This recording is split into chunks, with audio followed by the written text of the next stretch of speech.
A chimpanzee?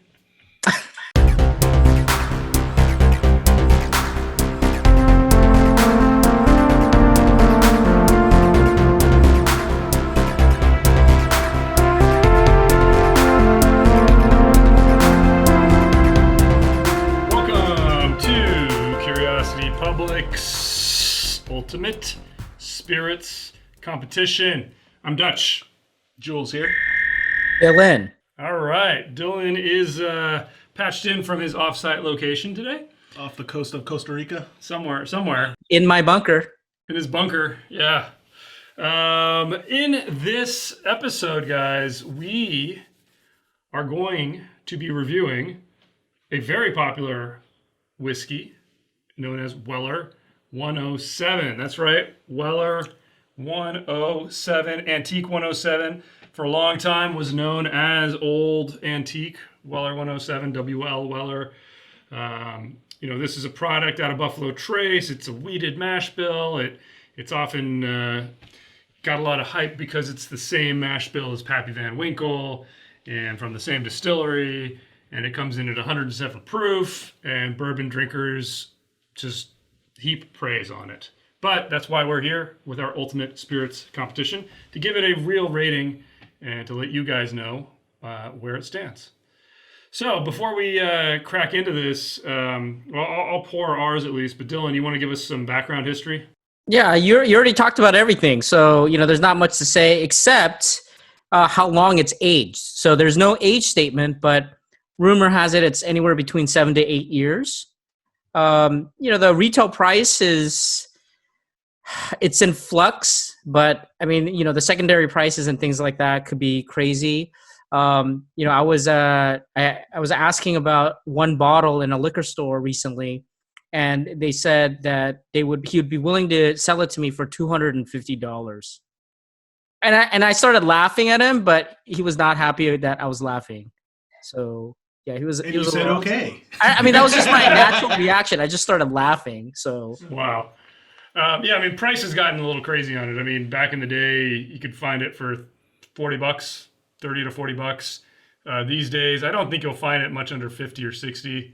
Most places, if you can find it at that price, that's probably about as good as it's going to get these days. And that's unfortunate. Back in the day, too, it used to, like the older versions of it, there were age-stated, 7-year age-stated versions of it.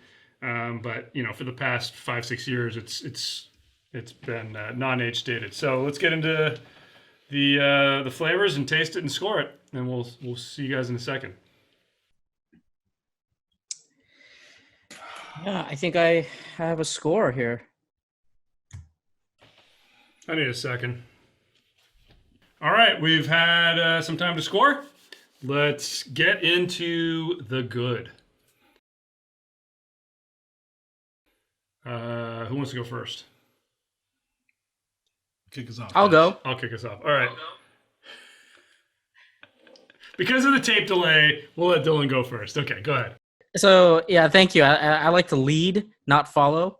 So, I think I can sit here and talk about an hour's worth of content about the good here. The aroma is fantastic. You're getting stewed fruit, jam, syrup. You're getting a lot of that beautiful wheated bourbon. I think it represents wheated bourbons really well. The flavor is fantastic. It's bold.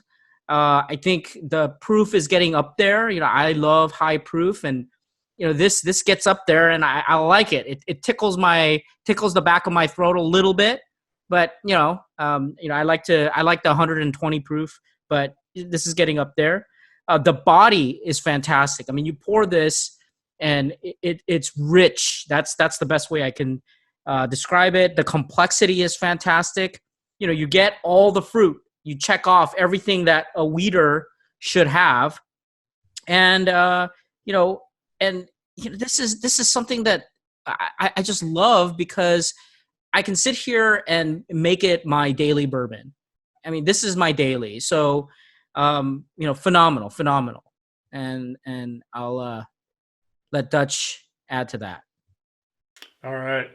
I mean, yeah, it is phenomenal. There's so many things that are, you know, what it does so well is it just packs so much flavor into a sip. I mean, and it hits such a wide range of things in the spice categories and in the sweetness categories that it's just this kind of explosion. I mean, the things that strike me are the nose. First off, I mean, it's one of the rare bourbons where I just get so much amazing flavor in the nose. I get that cinnamon hit, which I always kind of in my mind I place those with the Pappy Van Winkles. That's one of those things I always seem to get out of Pappy that I don't get out of other bourbons, but you do get it out of this Weller 107 for sure. You know, the flavor is intense and absolutely delicious. There's just a lot to love. I mean, it is a wheated bourbon. So, you know, if you're new to bourbons, that basically means that it doesn't have any rye. It has corn, wheat, and barley, as opposed to the typical bourbon mash bill of corn, rye, and barley. So that does bring about different flavors. Now, sometimes those wheated bourbons can have a little bit of earthy funkiness. We call it the Wheater Frunk, TM. And this doesn't have the frunk. I mean, this just has wheater deliciousness. And it's a treat. I mean, it's always a treat to have a pour of this stuff. Oh, yeah. No, this was, I mean, you know, so I went on an amazing journey with this one. And I started off at a pastry shop. And then I ended up at a Hobby Lobby. It was freaking amazing. This is basically Christmas in a bottle. As I like to describe it. And it is unbelievable. That's why. No, so Hobby Lobby. Wait, so Hobby Lobby is Christmas for you? Is that right? Christmas. It's Christmas. This is Christmas in a bottle, baby. You go to Hobby Lobby, you know. The Hobby Lobby Museum. All right, guys. Obviously, a lot to say on the good. Let's turn now to the bad. You want to start us off, Dylan? Yeah, like I said, I like to lead. All right, so what's bad about this? Well, you know, I think this falls short in the balance and in the finish. I mean, you get this explosion of flavor, right? And it's you know, the best way I can describe it is it's not as refined as I would like it. I mean, we've had plenty of other liquors, whether it's bourbon or not, where you get a lot of flavors, but they're very well kind of balanced, equalized across the spectrum. And this doesn't have that. I mean, it has some of it, but it's really rough around the edges. And then the finish. I think the finish is where it falls a little short. I think it's because, you know, it's 78, so it's not completely horrible. But again, you compare it with a broad range of different liquors. I don't get that long, beautiful finish that, again, brings out more flavors and more enjoyment. So it's a little bit harsh, a little bit, you know, here and there. And so I had to give less scores on that. But yeah, that's all I got for the bad. All right. You know, there's not a lot bad with this. You know, there's just what I feel like there's some aspects of it that don't, like, wow. Right, but none of them are like off-putting. Like, I kind of agree with you on the balance. It's a little bit skewed towards, you know, a big hit of spice, and it kind of leads into sweetness. And then you're right, the finish then kind of just fades. You don't get additional flavors on the finish like you do in some things. You get just that spiciness. I find it sometimes just a little bit too much on the spice. And again, that comes back to the balance, but that does affect drinkability to me because it's just too much spice on the front of the palate where, you know, for me, drinkability means I want to take another sip right away. With this, I want to wait a little while because it's a big spice hit. I love drinking this stuff, but, you know, it's not, in my book, the most drinkable whiskey out there. I mean, Dutch is a delicate flower, and so I understand that. I mean, there's nothing wrong with that. I mean, you know, you like the proof low. You like it mixed with a lot of water, you know, ice, whatever, you know, to kind of Ice. We'll give you some water, some ice, and a teddy bear. So, you know, that's fine. Awesome. Well, I'll take that teddy bear, give it a hug, because, like I said, this is Christmas in a bottle. It doesn't end there. I mean, it's literally like Christmas, where the build up, the excitement of Christmas Day, you're about to open presents, you open up the gift, you either get what you want, you don't get what you want, and then it's over, and you come down, and that's why I enjoyed it completely. I mean, this thing was amazing, like just incredible flavors all the way through. I'm okay with like the shorter finish because I don't need it to last that long. Again, I think that my analogy holds. That's why it's like Christmas. It's literally like Christmas because you get the excitement and then you come down and you're good to go for the next one. You have a strange, What a you have rhyme. strange finish, but okay. I don't know It's what kind of Christmas. Christmas. I bet you everyone will understand what I'm talking about. Like Home Alone? All right, guys. Let's get into the ugly. All right, guys. The ugly. Dylan, you want to kick us off? This is where we talk about things that are not flavor related. Yeah, I think I give it right down the middle, and I wish I didn't have to do that. Compared to some of the extravagant presentations, the way that they sell these liquors these days, it's not a bad presentation, but it's not blowing me away, phenomenal type of presentation as well. But I think the issue right now is not even that. It's the value component, right? So I just kind of gave you that anecdote of somebody trying to sell me a 107 for $250. $250. This is a $30-$40 bourbon. Okay, this is $30-$40 bourbon, and it drives me nuts because I wish more people can try it at the retail price. And I get, laissez-faire and, you want to do whatever you want to do. I get that component. You want to hustle, but man, you really can't get this easily still in many of the states and, places around the world. So, yeah, I mean, that's where I kind of come right in the middle, unfortunately.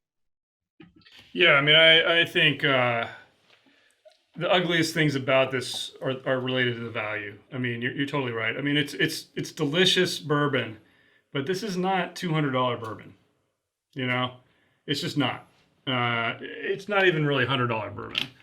But as a $50 bourbon is fantastic. As a $60 bourbon, it's really good. When you get into the 70, 80, then I'd start to question it a little bit. But there's a lot going on here. But there are other good options out there if you like these flavors. And, I think it does struggle on that a little bit. The aesthetics, I've always kind of said it's not a bottle that wows me. Yeah. But it's become a symbol, in the bourbon community because it's so highly sought after that when people see this label, I think you have these natural associations with, oh my God, it's Weller, and you really love it. But, completely objectively, it's not the most amazing label. I mean, it's not the most amazing bottle. It's not bad. And the newer That's not ones, objective at all. the newer ones now, they don't have the screw top. They do have a cork.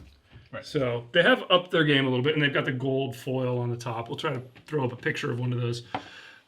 So they're, maybe they're recognizing the shortcomings of the older iteration. So, Jules? No, it is iconic. It's as iconic as Santa Claus.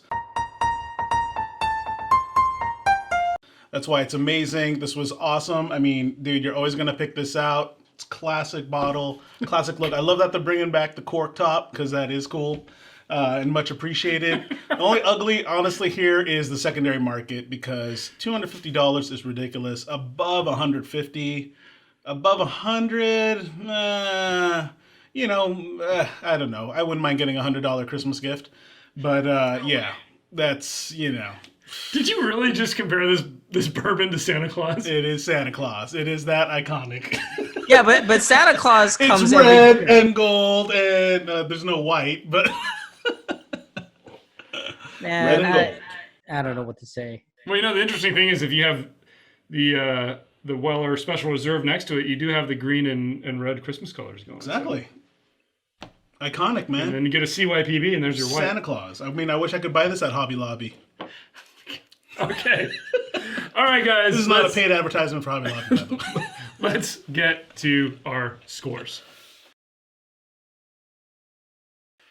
All right, Dylan, remote scoring. What'd you give it? Yeah, I gave it a 76.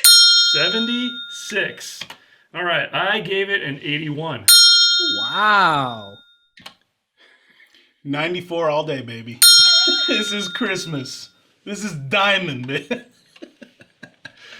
Wow. 94. So somebody skewed the curve way, way out there, and we ended up with an 83. Wow.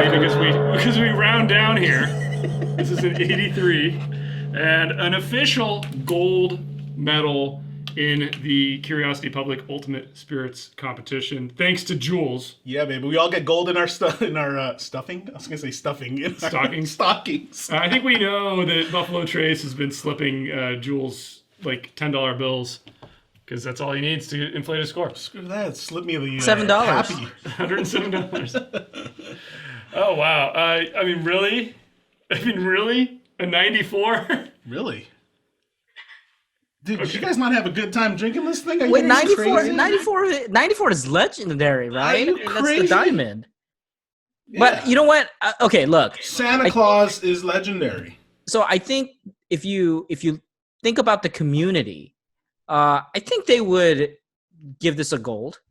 I mean, if you look at all of the lineup, I think there's enough people to say silver gold. You know, I thought silver I thought that's where we're gonna head toward, just because there's so many other ones. I mean, we're talking about William LaRue Weller, you know, some of the other bourbon. I think it goes up into the gold range where it's a little bit longer maturation, things like that. So Yeah. Hey, I only judge the experience in front of me, and this was Christmas. Yeah. No, I'm with Dylan on this. I mean, it barely got up in there for me. I was struggling on a few categories. I could see this easily, as a silver or gold. All right. On that bombshell, Jules, take us out. Give us a thumbs up if you like this episode. Comment below on your take with Weller 107 or the Weller line in general. Hit that subscribe button for more videos from Curiosity Public, and Stay curious.